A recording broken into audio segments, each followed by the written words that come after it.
महंगी गैस, महंगा तेल, महंगा है चूल्हा चौका, जनता को ठगने का नहीं छोड़ा है कोई मौका। फिर से डाल दिया है तुमने सबकी जेबों पर डाका, अच्छे दिन का वादा करके देते आए धोखे पर धोखा। नवंबर 2020 में रसोई गैस का दाम जो था उससे 44% बढ़त हुई है। और यहां बताना जरूरी है कि मई पिछले साल से सरकार ने सब्सिडी देना भी खत्म कर दिया है। इक्का दुक्का रुपए कहीं देते हैं, क्योंकि कंट्रोल्ड प्राइस और मार्केट प्राइस को एक कर दिया है, और एक करने की वजह से अब सब्सिडी की कोई गुंजाइश नहीं रह गई है।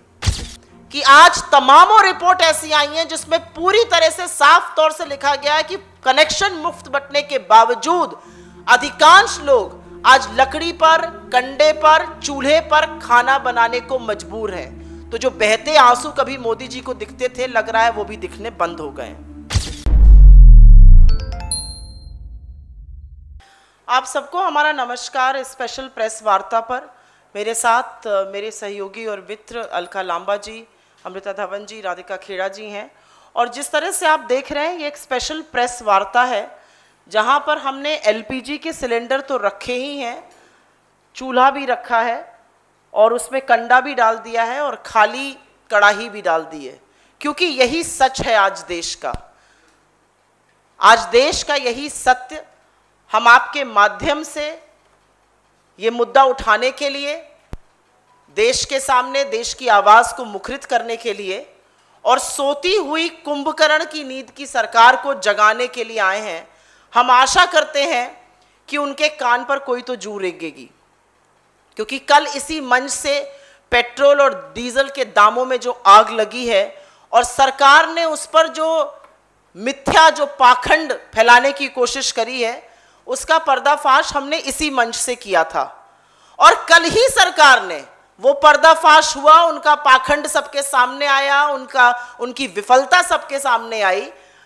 और कल ही इस दंभ और अहंकार में चूर सरकार ने रसोई गैस का दाम 25 रुपए प्रति सिलेंडर बढ़ा दिया है। यह बढ़ोतरी अनैतिक तो है ही, असंवेदनशील बहुत है। और इसी के बारे में कुछ लाइन हम लोगों ने लिखी है, आप हमारे पीछे भी उसको पढ़ सकते हैं। और वो लाइन आपको 2 मिनट में ज़रूर हम लोग बोलना चाहेंगे। जैसा कि आप यहाँ पे देख रहे हैं, गैस और चूल्हा वगैरह रखा है। महंगी गैस, महंगा तेल, महंगा है चूल्हा चौका, जनता को ठगने का नहीं छोड़ा है कोई मौका। फिर से डाल दिया है तुमने सबकी जेबों पर डाका, अच्छे दिन का वादा करके देते आए धोखे पर धोखा। यही असलियत है इस सरकार की। और इनका पाखंड इतना ज्यादा है कि मैं वर्तमान प्रधानमंत्री मोदी जी, जो तब गुजरात के मुख्यमंत्री होते थे, प्रधानमंत्री बनने की मुहिम शुरू कर चुके थे, 11:57 पर 13 जून 2013 को मोदी जी का एक ट्वीट है और वो आप सबके साथ साझा करना चाहती हूं। उस ट्वीट में उन्होंने लिखा है, दिल्ली में बैठी कांग्रेस की सरकार महंगाई से त्राही त्राही कर गरीब जनता के घाव पर नमक छिड़कने का काम कर रही है। ये 2013 में लिखने वाले मोदी जी ने असलियत में क्या किया, आप लोगों के साथ हम साझा कर देते हैं। थोड़े से फिगर्स भी हैं तो उसको रिपीट करके व्यूअर्स के लिए बताएंगे। आज जब महंगाई से पूरे देश में त्राहिमाम मचा हुआ है, भारतीयों का बजट बिगड़ चुका है, 2 वक्त की रोजी रोटी कमाना मुश्किल हो चुका है, मोदी सरकार की सेहत पर कोई फर्क नहीं पड़ता है। मंदी से जूझते इस देश पर एक बार फिर से महंगाई का प्रहार किया गया है। रसोई गैस के दाम 25 रुपए बढ़ाकर अब 859.5 ऑलमोस्ट 860 रुपए प्रति सिलेंडर दिल्ली शहर में बिक रहा है। देश के अन्य राज्यों में, अन्य जगहों पर दूरी को देखते हुए ये सिलेंडर के दाम कहीं कहीं 1000 रुपए तक पहुंच चुके हैं। और ये 1 या 2 बार बढ़ने वाले दाम नहीं है, 7 बार में दाम 265 रुपए बढ़े हैं। नवंबर 2020 में रसोई गैस का दाम जो था उससे 44% बढ़त हुई है। और यहां बताना जरूरी है कि मई पिछले साल से सरकार ने सब्सिडी देना भी खत्म कर दिया है। इक्का दुक्का रुपए कहीं देते हैं, क्योंकि कंट्रोल्ड प्राइस और मार्केट प्राइस को एक कर दिया है, और एक करने की वजह से अब सब्सिडी की कोई गुंजाइश नहीं रह गई है।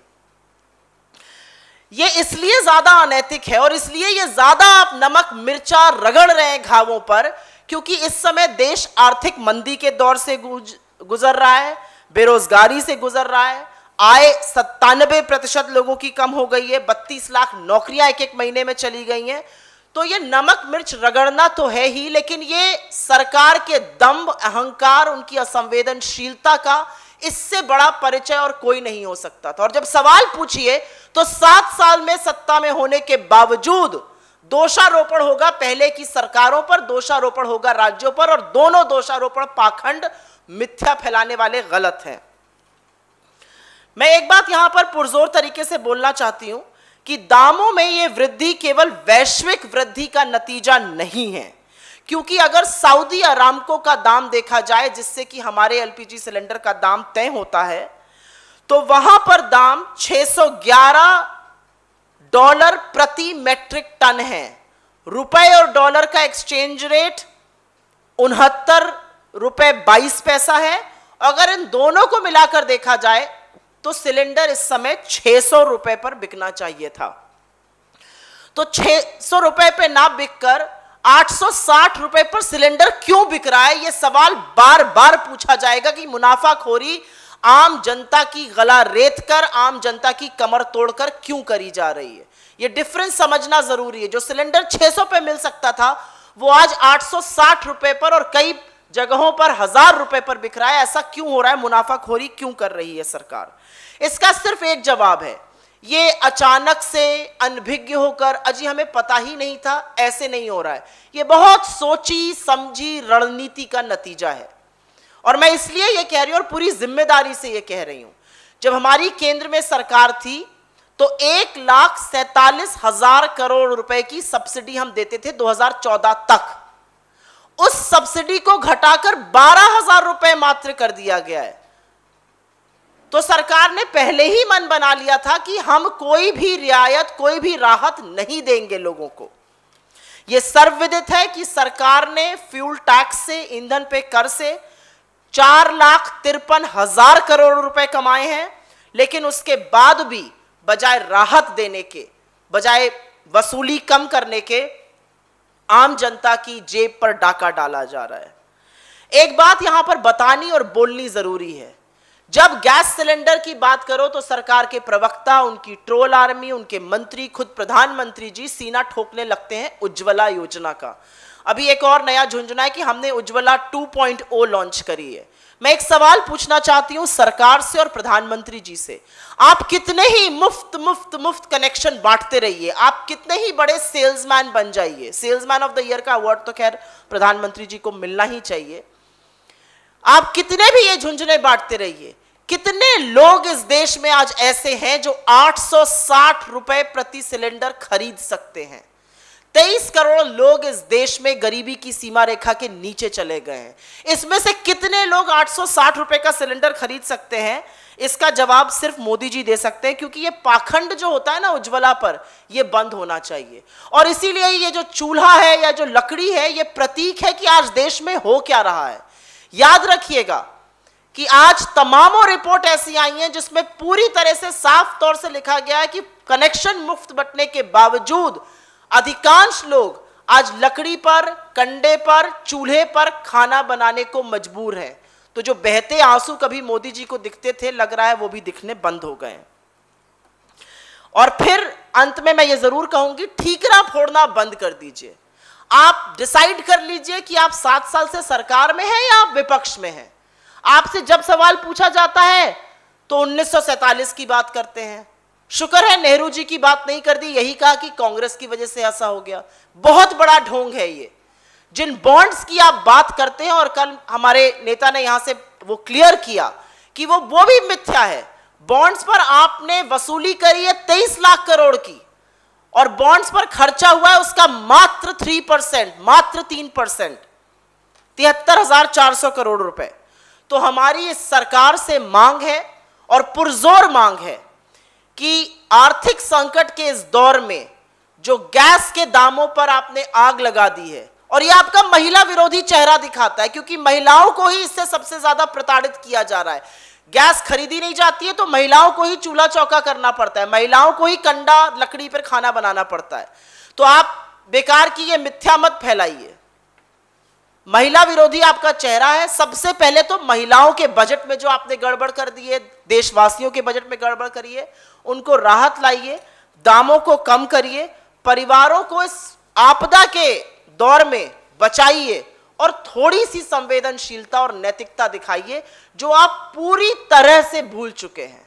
इस सरकार का अगर एक लाइन में वर्णन करना हो तो दंभ और अहंकार में चूर होकर, नैतिकता से बहुत परे, देशवासियों से बहुत दूर, आपदा में लोगों के ऊपर और ज्यादा आर्थिक संकट डालने वाली ये एकमात्र ऐसी सरकार होगी जो लोगों की त्राही त्राही को सुन नहीं पा रही है।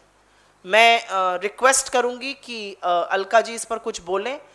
महंगाई पर मैं अपनी बात को रखूं उससे पहले कैफी आजमी साहब की 2 लाइनें पढ़ देना चाहती हूं, जो मुझे लगता है आज की सरकार और प्रधानमंत्री जी पर बिल्कुल सटीक भी बैठती हैं। कैफी आजमी ने लिखा था, ऐसी महंगाई है कि चेहरा भी बेच के अपना खा गया कोई। ऐसी महंगाई है कि चेहरा भी बेचकर अपना खा गया कोई। ये मैं जोड़ रही हूं अच्छे दिनों का। अच्छे दिनों का अब ना वो अरमान है ना वो सपने हैं। अच्छे दिनों के अब वो ना अरमान है ना वो सपने हैं, सब कबूतर उड़ा गया कोई। ये सच्चाई है। मुझे नहीं मालूम आप में से कितने पत्रकार साथी, मीडिया के लोग दुकानों पर गए। आज सुबह मेरी ही चांदनी चौक विधानसभा के सरायफूस में, जहां पर इस तरह के मिट्टी के चूल्हे बनते और बिकते हैं, आज सुबह वहां पर ये खरीदने के लिए गई। कीमत है 250 रुपया। वीडियो ट्वीट किया है। महिलाएं वहां पर खरीदने पहुंची थी सुबह सुबह। घर में गैस का सिलेंडर खाली पड़ा है, पता लगा 25 रुपए कीमत और बढ़ गई है। हिम्मत नहीं है, रोजगार नहीं है, कमाइयां नहीं है, इसलिए सिलेंडर भरवाने की बजाय महिलाएं, राजधानी दिल्ली की बात कर रही हूं, बाकी आप अंदाजा लगा सकते हैं दूर दराज के देश, गांव में, जहां की माओ की चिंता देश के प्रधानमंत्री को लाल किले से हुआ करती थी कि मां चूल्हे लकड़ी पे चूल्हा जलाती है, धुएं से आंखें अंधी हो रही हैं। मोदी जी कहते थे किसी ने ना बुलाया है, मैं खुद चलकर आया हूं। अब माएं बुला रही हैं उस गांव में दोबारा से आपको मोदी जी, जिनके चूल्हे, जिनके सिलेंडर खाली पड़े हैं, लेकिन इन चूल्हों को भी वो महिला, आप वीडियो देखिएगा, साफ कह रही है, बार्गेन कर रही है इस मिट्टी के चूल्हे के लिए कि 250 का नहीं 200 150 का दे दो, कमाई नहीं है। घर का सिलेंडर नहीं भरा पा रही और ये भी खरीदना आज उस महिला के लिए मुश्किल हो गया है। अपने चूल्हों को राजनीति, अगर आप सोचेंगे राजधानी दिल्ली में सिलेंडर को छोड़ रही हैं तो देश के हालात आप सोच सकते हैं कि कहां हम जा रहे हैं। चिंता यह है, दुख यह है, 11 महिला मंत्री,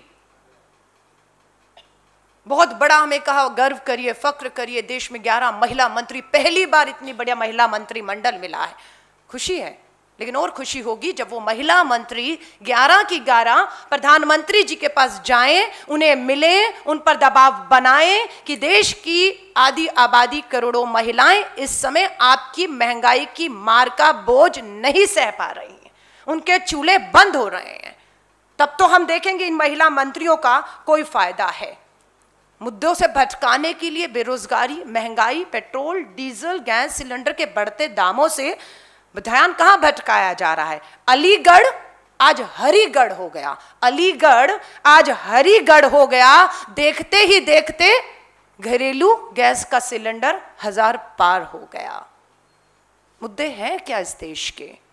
सरकार भटकाने के लिए इन मुद्दों को इस तरीके से, और आज भी आर्टिकल्स छापे हैं कुछ अखबारों ने हिम्मत करके सच्चाई दिखाते हुए कि आज देश में अगर 30 करोड़ एलपीजी गैस इस्तेमाल करने वाले पूरे देश में 30 करोड़ हैं, तो 22 करोड़ तो यूपीए के समय थे।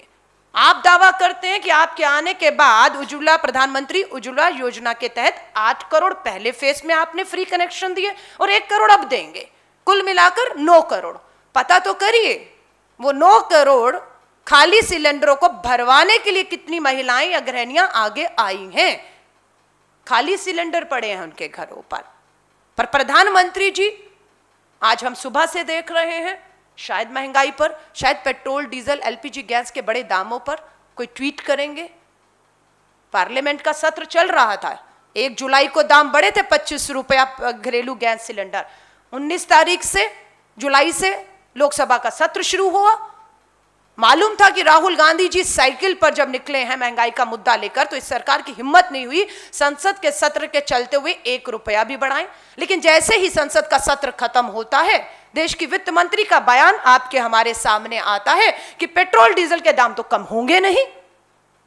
ये कितना भद्दा मजाक है कि आप कहती हैं कि कुछ भी कर लीजिए, सड़कों पर आ जाइए, लेकिन पेट्रोल डीजल के दाम कम होंगे नहीं, और उल्टा एलपीजी गैस सिलेंडर के दाम आप 25 रुपए बढ़ा भी रहे हैं।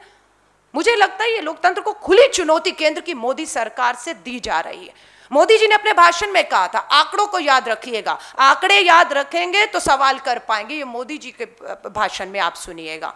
आज हम भी जनता को कहते हैं, आंकड़े याद करने होंगे। 2014 में जब देश में मनमोहन सिंह जी की सरकार थी, उस समय एलपीजी गैस के सिलेंडर के दाम कितने हुआ करते थे? 400 और 500 के बीच में थे जब 2014 में मनमोहन सिंह जी ने सरकार छोड़ी थी। और तब अंतरराष्ट्रीय बाजार में तेल की, कच्चे तेल की कीमतें क्या थी? करिए खुलासा, मैं सबको चुनौती देती हूं। क्यों इस सरकार को चुनौती देने से हम डर रहे हैं? और आज के दामों को हम चुनौती दे रहे हैं, आंकड़े बिल्कुल बताएंगे। उस समय 500 था तो आज 1000 पार हो चुका है। मैं गृहिणियों को अपील करती हूं, बहुत थाली पिटवाई देश के प्रधानमंत्री जी ने हम लोगों से, बहुत इवेंट मैनेजमेंट करने में माहिर हैं। मैं कहूंगी महिलाओं से, अपनी खाली थालियां पीटिए घर से बाहर निकलकर, क्योंकि आपकी थाली बेरोजगारी महंगाई में खाली है। एलपीजी गैस सिलेंडर की वजह से आपकी थाली खाली है। उस खाली थाली को आपको घरों से, गृहिणियों को निकलकर पीटना होगा। तब तक पीटना होगा उन खाली थालियों को जब तक देश की, केंद्र की मोदी सरकार, खासतौर से प्रधानमंत्री जी के कानों को चीरकर ये आवाजें उन तक ना पहुंच जाएं और उन्हें समझ आ जाए कि ये महंगाई से वो बूढ़ी मां जिसकी आंखों की आपको चिंता थी, जिनको आपने उज्ज्वला योजना में मुफ्त के हर पेट्रोल पंप पे करोड़ों रुपए के प्रचार, आज भी आपको दिखेगा प्रधानमंत्री जी का करोड़ों रुपए का प्रचार, लेकिन राहत के नाम पर जख्मों पर नमक छिड़का जा रहा है, एक के बाद एक। मैं आपको कहूंगी, हाथ जोड़कर कहूंगी, वो 1 मिनट का वीडियो राजधानी दिल्ली का आज सुबह का ही है, जहां ये मैं लेने गई थी। उस महिला का दर्द आप महसूस करते हो तो वो वीडियो, वो सच्चाई। और आप खुद भी अगर निकलेंगे जहां पर मिट्टी के कुम्हार बैठे हैं, इस तरह के चूल्हे हैं, राजधानी दिल्ली में इसकी बिक्री बढ़ रही है। कारण एलपीजी गैस के सिलेंडर के दाम बढ़ गए। लेकिन इसे क्या स्वीकार करने को केंद्र की मोदी सरकार तैयार है? या सिर्फ राहुल गांधी जी का मजाक उड़ाएंगे कि राहुल गांधी जी ट्रैक्टर पे क्यों निकल गए थे, या महंगाई का आपको एहसास दिलवाने के लिए साइकिल पे क्यों उतर गए थे? राहुल गांधी जी का मजाक उड़ाना आपके लिए बहुत आसान है, लेकिन आपके लिए बढ़ती कीमतों को कम करना आसान नहीं है। वो आसान इसलिए नहीं है क्योंकि हम जानते हैं कि आप अपने पूंजीपति मित्रों की चिंता कर रहे हैं, इसलिए आप इसमें कटौती नहीं करेंगे। और इसका सारा का सारा बोझ हमारे देश की उन 80 करोड़, खासतौर से उन 80 करोड़ के लोगों की बात करूंगी जिन्हें केंद्र की सरकार दावा करती है हमारे अन्नदाताओं के दम पर 2-3 रुपए किलो का मुफ्त राशन दे रहे हैं। तो आप सोचिए, जिन्हें 2-3 रुपए का मुफ्त राशन आप दे रहे हैं 80 करोड़ लोगों को, क्या वो आज 1000 रुपए का गैस का सिलेंडर भरवा सकते हैं? नहीं भरवा पाएंगे, ये सच्चाई है।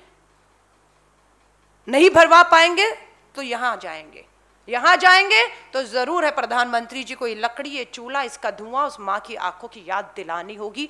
क्योंकि प्रधानमंत्री जी लाल किले से बहुत लंबी लंबी फेंक के चाहते हैं। तेल महंगा, घरेलू गैस का सिलेंडर महंगा, अब तो पड़ रही है ये सरकार ही महंगी। इसलिए मुझे लगता है ये दाम कम होने चाहिए, नहीं तो इस सरकार के खिलाफ सड़कों पर उतरकर पूरी कांग्रेस आंदोलित होगी और इस सरकार से हम लोग इस्तीफे तक की मांग करेंगे कि अगर आपसे राहत नहीं दी जाती तो इस्तीफा दीजिए, कुर्सी छोड़िए। धन्यवाद। साथियों, प्रधानमंत्री जी के किले तक ये आवाज़ पहुंचानी बहुत ज़रूरी है। जो आज दिल्ली और देश की गृहिणियां महंगाई की मार को झेल रही हैं। एक गाने की पंक्ति है जो हमेशा जो आज सत्ता में बैठे हैं, जब कांग्रेस के समय में मात्र 400 रुपये सिलेंडर का दाम था तो उनकी महिला मंत्री सिलेंडर पर लेकर सड़क पर आ जाती थी और कहती थी कि सैया तो खूब ही कमात है, महंगाई डायन खाए जात है। लेकिन आज वही पंक्ति मैं कहूंगी कि बदलती तस्वीर इस भारत की हम सबके सामने है कि सैया तो बेरोजगार है, महंगाई डायन खाए जात है। वही महंगाई जो भाजपा जब विपक्ष में थी तो उनके लिए डायन थी, आज जब प्रधानमंत्री नरेंद्र मोदी हैं तो वही महंगाई उनके लिए डार्लिंग बनी पड़ी है। हर 15 दिन के अंदर लगातार एलपीजी सिलेंडर के दाम को बढ़ाना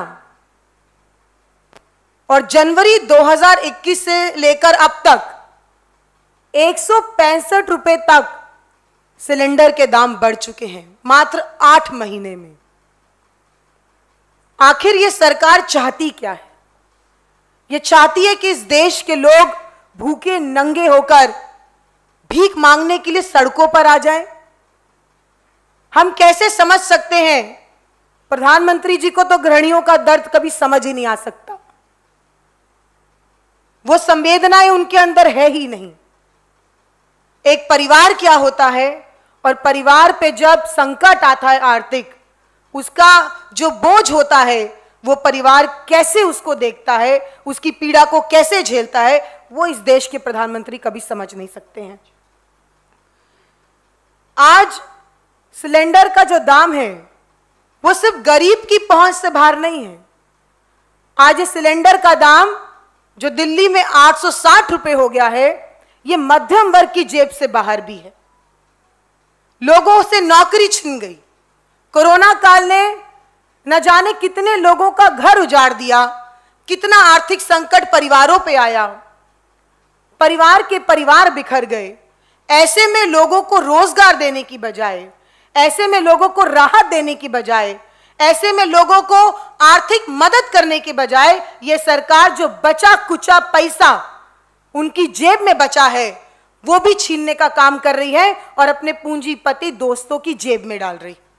इस मंच के माध्यम से हम ये मांग करते हैं कि प्रधानमंत्री जी अपने किले में इस सोती हुई नींद से जागिए, बहनों का, गृहिणियों का दर्द समझिए और जल्द से जल्द इस महंगाई की मार से इन बहनों को राहत दीजिए, नहीं तो गद्दी छोड़िए।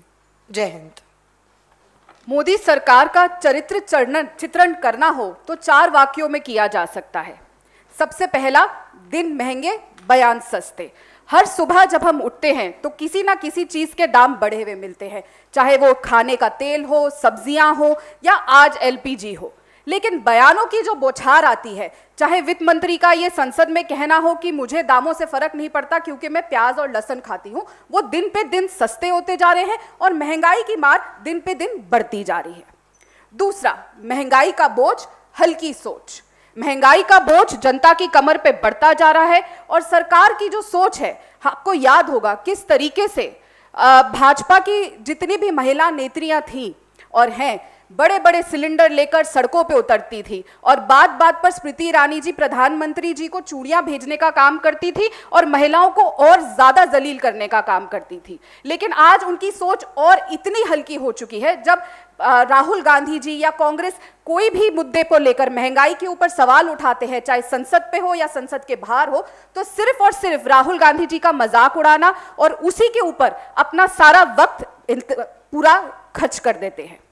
तीसरा, महंगाई से लूट, मनमाना झूठ। जनता की जेब में महंगाई से लूट करे जा रहे हैं और जब सवाल पूछे जाते हैं तो कभी ऑयल बॉन्ड्स का बोल देते हैं तो कभी कहते हैं ये पुरानी सरकारों की वजह से है। लेकिन झूठ पे झूठ आते हैं, महंगाई जो है वो बिल्कुल कम नहीं करी जाती। चौथा, महंगाई की आग, जिम्मेदारी से भाग। पिछले 7 सालों में हमने देखा है किस तरीके से ये सरकार महंगाई की आग बढ़ाती जा रही है और अपनी जिम्मेदारियों से सिर्फ और सिर्फ भागती जा रही है। चाहे नौकरी देने का वादा हो, चाहे लोगों को रोजगार देने का वादा हो, चाहे महंगाई कम करने का वादा हो। आपको याद होगा 7 साल पहले मोदी जी जब मुख्यमंत्री थे गुजरात के, तो उन्होंने इस देश के सामने कहा था झोला लेकर आया हूं और झोला लेकर जाऊंगा। अफसोस ये नहीं बताया था कि जनता के झोले को खाली कर कर जाएंगे। आखिर में मैं ये कहना चाहूंगी कि मोदी जी का महंगाई को लेके मूल मंत्र महंगाई से बैर नहीं, अच्छे दिन की खैर नहीं। हम आपसे हाथ जोड़ के निवेदन करते हैं, देश की जनता पे तरस खाइए, महंगाई कम करिए, चाहे खाने का दाम हो, पेट्रोल डीजल के दाम हो या एलपीजी के दाम हो। आपको इस देश की जनता ने अगर दोबारा मौका दिया है तो अच्छे दिन लाने का मौका दिया था, ये नहीं दिया था कि आप हमारी जेब को ठगे, लोगों को ठगे और खाने के मोहताज कर दे। मोदी जी प्लीज दाम कम करिए और बातें बनाना, बयान देना, बेतुके बयान देना बंद करिए। धन्यवाद। धन्यवाद आप सबका। हम लोग पहले सुओ मोटो सवाल लेंगे इस पर, क्योंकि ये ज़रूरी मुद्दा है। ये सिर्फ देश की आधी आबादी का मुद्दा ही नहीं है, ये घर के बजट का मुद्दा है, ये उस व्यवस्था का मुद्दा है जहाँ पर लोगों की तकलीफ देखकर उनको राहत पहुँचाने का काम करने के बजाय या तो कहीं और दोषारोपण या एक जो थेथरई दिखाई जा रही है वो काबिले नाबर्दाश्त है। इसका अगर एक शब्द में जवाब देना हो तो बेशर्मी इसका जवाब है। अगर थोड़ा और इसको डिटेल में बोलना हो और तथ्यों से, क्योंकि बात करना बेस्ट रहता है, तथ्य क्या है? 2014 में जब मोदी जी की सरकार आई, उस साल तक, उस वित्तीय वर्ष तक 1,47,000 करोड़ की सब्सिडी दी जाती थी। सब्सिडी क्यों दी जाती थी? क्योंकि लोगों के ऊपर कच्चे तेल का जो दाम बहुत बढ़ गया था। हमारे कार्यकाल में कच्चा तेल $150 प्रति बैरल तक चला गया था। उससे लोगों को कुछ राहत मिल सके, और जन कल्याणी सरकारें यही करती हैं, पहली चीज। दूसरी चीज, आज वो सब्सिडी घटाकर 12,000 करोड़ क्यों कर दी गई है?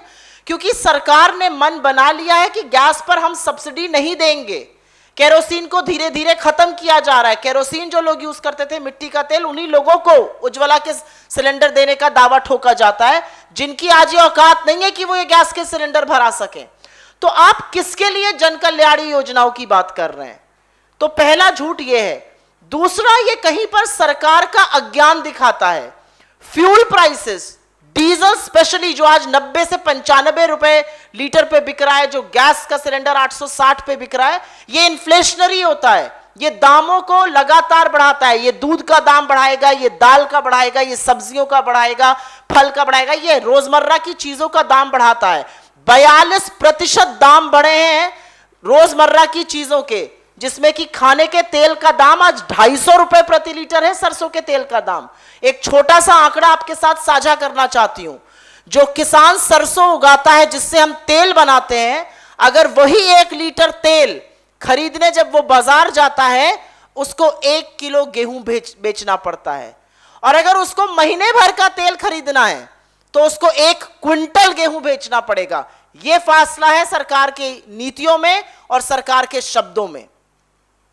तो विपक्ष पर ठीकरा फोड़ना बंद करिए, और बंद इसलिए करिए क्योंकि जब कच्चा तेल 109 पर था तब हम 71 रुपए में पेट्रोल बेच रहे थे। आज कच्चा तेल का दाम $70 पे आ गया है और अब हम 110 रुपए पेट्रोल के दे रहे हैं। ये कहाँ की नैतिकता, ये सरकार से पूछना जरूरी है। और मैं एक बात और कहूंगी, जब राम नाईक जी ने, जो आपके पेट्रोलियम एंड नेचुरल गैस के मंत्री होते थे, उन्होंने जब बॉन्ड्स इशू किए थे 2002 में अटल जी की सरकार में, जिसको हमने फर्निश किया 2004 में यूपीए की सरकार में आकर, तो हमने तो ये नहीं कहा था कि आपने ऐसा कर दिया तो हम क्या करें। सरकार डिसीजन लेती है। हमने पेट्रोलियम डीरेगुलेट किया था, आपने डीजल डीरेगुलेट किया। डीरेगुलेट करने का मतलब होता है अगर कच्चा दाम घटेगा तो हम कम देंगे। पिछले साल कच्चे तेल का दाम घटकर $18 प्रति बैरल आ गया था, लेकिन क्या आपने दाम कम दिए? नहीं, क्योंकि सरकार तब मुनाफाखोरी में लगी थी। 13 बार एक्साइज ड्यूटी बढ़ाकर 23 लाख करोड़ रुपए इकट्ठा किए, और वो राज्यों के साथ साझा नहीं हुए, क्योंकि बढ़ती भी स्पेशल और एडिशनल एक्साइज है। बेसिक एक्साइज जो शेयर करी जाती है राज्यों के साथ, वो नहीं बढ़ाई जाती है। तो पाखंड और झूठ की भी एक सीमा होती है, और देश को मूर्ख समझने की भी एक सीमा होती है। आज सब लोग समझ रहे हैं। कब तक 7 साल के बाद भी सरकार में होने पर रोना पीटना मचाइएगा? आपका काम है राहत लाना, अपना काम करिए, वो राजधर्म है। मैंने वही पहले कहा, ऑयल बॉन्ड्स जो हमारी सरकार ने इशू किए थे, वो लोगों को कुछ राहत पहुंच जाए, आम जनता की कमर ना टूटे, इसलिए इशू किए गए थे। उसको फर्निश करने में, उसका मूल और इंटरेस्ट, जिसको कहते हैं बॉन्ड्स ऐसे ही किए जाते हैं, उसका मूल और इंटरेस्ट चुकाने में सरकार ने 7 साल में 73,400 करोड़ रुपए खर्चा किए हैं। लेकिन सरकार ने ईंधन के कर से 23 लाख करोड़ रुपए वसूल भी किए हैं। तो 23 लाख करोड़ वसूल किए हैं, खर्चा किए 73,400 करोड़, जो 3.2%, मात्र 3% है वसूली का। और यह भी सच है कि अगर आप एक बार में ये बॉन्ड्स खत्म कर देना चाहिए, तो आप एक बार में 1,30,000 करोड़ का पेमेंट करके ये खत्म भी कर सकते हैं। तो ये वाला ढिंडोरा मत पीटिए। ये वाला ढिंडोरा इसलिए भी मत पीटिए कि सरकार बॉन्ड इशू करती है। इसी सरकार ने बैंक के रिकैपिटलाइजेशन बॉन्ड नहीं इशू किए। सरकार कैसे बोरो करती है मार्केट से? कोई जाके उधार थोड़ी लेती है, बॉन्ड इशू किए जाते हैं। वही काम मोदी सरकार भी कर रही है। हम ऑयल बॉन्ड पे चर्चा करें तो क्या बैंक बॉन्ड पर भी चर्चा करना शुरू कर देंगे? क्या NHAI बॉन्ड पर भी चर्चा करेंगे? क्या REC बॉन्ड पर भी चर्चा करेंगे? एक प्रणाली होती है, राजस्व की और खर्चे की एक प्रणाली होती है, उस प्रणाली के तहत बॉन्ड इशू होते हैं। आपकी सरकार ने, अटल जी की सरकार ने 2002 में बॉन्ड इशू किए थे, जिसको हमने फर्निश किया यूपीए की सरकार ने। लेकिन हमने तो ना नुकुर और नुक्ताचीनी नहीं करी थी, क्योंकि सरकार का डिसीजन था। आज आप तमामों बॉन्ड इशू कर रहे हैं, लेकिन लोगों की राहत के लिए जो ऑयल बॉन्ड इशू हुए थे, जिसमें आपने जरा सा पैसा डाला है, उसी से आपको सारी चिंता है। ये किस तरह का ढोंग है? ये किस तरह से भ्रमित करने की बात है? आप क्या सोचते हैं कि ये पूरा देश मूर्ख है? ये पूरा देश आंखों पर आपकी भक्ति का चश्मा लगाए हुए? जी नहीं, पूरा देश त्राहिमाम कर रहा है। तमाम मूड ऑफ द नेशन सर्वे जो आ रहे हैं, देखिए उसमें सबसे बड़ा मुद्दा क्या है? महंगाई और बेरोजगारी। लेकिन इस सोती हुई सरकार को आपका दुख और दर्द दिखता नहीं है। जी हाँ,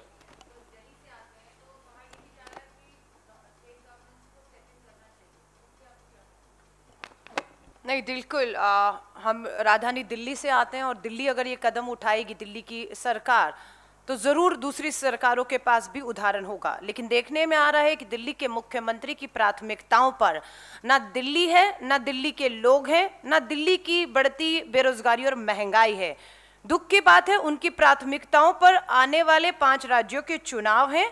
इसीलिए आप उनको कल उत्तराखंड में देख रहे थे, उससे पहले भी उत्तराखंड, गुजरात, पंजाब, वो दिल्ली को छोड़ चुके, क्योंकि उन्हें लगता है कि अब 2025 तक उनकी सरकार को, केजरीवाल सरकार को कोई खतरा नहीं है, और उनके लिए आसान है हर ठीकरा केंद्र पर फोड़ देना। मैं इस बात को मानती हूँ, ताली 2 हाथ से बजेगी। कहीं ना कहीं केंद्र सरकार को भी जो है अपने बढ़ते जो कदम है वो पीछे लेने होंगे महंगाई के मामले में, और दिल्ली की सरकार का तो खास तौर से अपने लोगों को राहत कितनी और कैसे दे सकते हैं, इस पर सोचना होगा। लेकिन दुख और चिंता की बात है कि दिल्ली की केजरीवाल सरकार, जो आम आदमी के नाम से आई थी, अब वो चंद खास आदमियों के लिए सरकार बनकर रह गई है, और उनकी प्राथमिकताओं पर दूसरे राज्य के लोग और उनके चुनाव और वोटों को किस तरह से हासिल करें। कल आपने देखा उत्तराखंड में थे, उनका मुद्दा अब जन लोकपाल, व्यवस्था परिवर्तन, भ्रष्टाचार के खिलाफ लड़ाई नहीं है, वो संघ के ही एजेंडे को आगे बढ़ाने का काम कर रहे हैं। और कल की उत्तराखंड में अरविंद केजरीवाल की प्रेस कॉन्फ्रेंस में भी साफ दिखेगा, उन्होंने उत्तराखंड की बेरोजगारी की बात नहीं की। उन्होंने उत्तराखंड में होने के बावजूद वहां महंगाई, महिला सुरक्षा, नशा, इनकी बात ही नहीं की। उसके लिए कोई रोड मैप ही नहीं है उनके पास।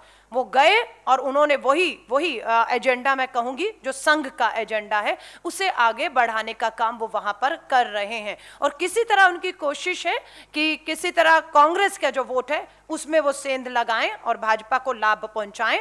लेकिन मैं उम्मीद करती हूं दिल्ली के मुख्यमंत्री की तरफ उत्तराखंड हो, गोवा हो, पंजाब हो, गुजरात हो, जहां वो दिल्ली के मॉडल को लेकर जा रहे हैं, मैं कहूंगी दिल्ली की तरफ देखिए। महंगाई, बेरोजगारी, महिला सुरक्षा, नाबालिग बेटियों के बलात्कार, सब चीजों में दिल्ली राजधानी पूरी तरह से फेल साबित हो रही है किसी भी तरह की किसी को भी सुरक्षा देने के लिए। धन्यवाद। मैं इसमें एक बात जरूर ऐड करना चाहती हूँ। मैं अलका जी की बात से 100% सहमत हूँ, लेकिन एक बात ऐड करनी इसमें जरूरी है। एक ठीकरा फोड़ा जाता है कांग्रेस की सरकार पे 7 साल पहले का, एक ठीकरा फोड़ा जाता है राज्यों का। यह अनैतिक है और मैं आपको बताती हूं क्यों। पहले तो भाई आपकी सरकार 20 से ज्यादा राज्यों में है, अगर वाकई में राज्यों को कुछ करना है तो आप बढ़िए, दाम कम करिए, हम सब आपका अनुसरण करेंगे। लेकिन दूसरा एक फैक्ट जानना जरूरी है, जो फ्यूल पर टैक्स लगता था 2014 तक, पेट्रोल पर मैं एक आपको उदाहरण देती हूं। पेट्रोल पर सेंट्रल गवर्नमेंट को प्रति लीटर 2 रुपए 43 पैसे मिलते थे और राज्यों को 1 रुपए 14 पैसे मिलते थे। इसको ध्यान से प्लीज सुनिएगा, 1 रुपए 14 पैसे राज्य को मिलते थे पेट्रोल के हर प्रति लीटर की सेल पर। 2021 में 1 रुपए 14 पैसे से राज्य का शेयर तो 74 पैसे पर आ गया है, लेकिन केंद्र का शेयर 2 रुपए 43 पैसे से बढ़कर 31 रुपए 6 पैसे हो गया है। और यही कहानी डीजल में भी है। केंद्र को मिलते थे 6 रुपए 45 पैसे और अब केंद्र को मिलते हैं 32 रुपए 33 पैसे। राज्यों को मिलते थे 3 रुपए 3 पैसे, अब राज्यों को मिलते हैं 57 पैसे। तो राज्यों के सर पे ठीकरा मत फोड़िए। और इसीलिए आपके द्वारा शासित राज्य भी कुछ नहीं कर पा रहे हैं, क्योंकि जरूरी है समझना कि सारा का सारा जो वृद्धि हो रही है वो सेंट्रल टैक्सेस, सेसेस, वो एक्साइज में करी जा रही है, उस पोर्शन में जो सेंट्रल गवर्नमेंट अपने पास रखती है। आप राज्यों के साथ उसको साझा नहीं कर रहे हैं, तो जरूरी है समझना। और अगर इतना ही नैतिकता की बात है तो आपकी सरकार है 20 से ज्यादा राज्यों में, कराइए उनसे दाम कम। हमारी सरकार ने, राजस्थान ने तो पिछले साल दाम कम किए थे। छत्तीसगढ़ में पेट्रोल अपने अगल बगल के, डीजल अगल बगल के राज्यों से, रसोई गैस अगल बगल के राज्यों से बहुत कम है। तो कराइए दाम कम, हम आपका अनुसरण करेंगे। लेकिन आप कर नहीं सकते हैं क्योंकि आप राज्यों के साथ पैसा साझा नहीं करते, ये जानना जरूरी है। Any other questions? धन्यवाद आपका बहुत बहुत। आप सब लोगों से हम आशा करते हैं कि आप इस मुद्दे को जरूर दिखाएंगे। ये जनता का मुद्दा है और लोकहित का मुद्दा है। बहुत बहुत धन्यवाद।